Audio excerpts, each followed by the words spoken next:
Warum hast du mir das angetan? Du bist schlecht. Du bist kein Gentleman. Du sagst es. Mit wem warst du weg?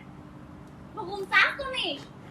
Bist du stumm, oder? Ich kann dich nicht mehr ertragen. แค่อังกฤษก็งงแย่แล้วนี่รอด่าเยอรมันเลยเนี่ยคิดว่ากูจะเข้าใจไหมไม่น่าเจอเธอที่เขาสาดเลยเนี่ยเธอกับฉันไม่เหมาะจะเป็นแฟนกันเลยฉันจะบอกเธอให้นะวันนั้นถ้าเธอไม่เมาอ่ะฉันไม่ได้เธอหรอกจำได้ไหม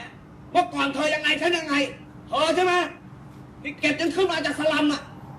ทุกวันนี้ฉันเกาะเธอกินเนี่ยไม่มีบุญคุณหรือไงชีวิตคนอย่างเธอเนี่ยหาฉันเมื่อไหร่แล้วล่ะก็เธอรวยไม่มีความเป็นผู้ดีเลยผู้หญิงสมัยนี้ฉันไม่น่าได้กับ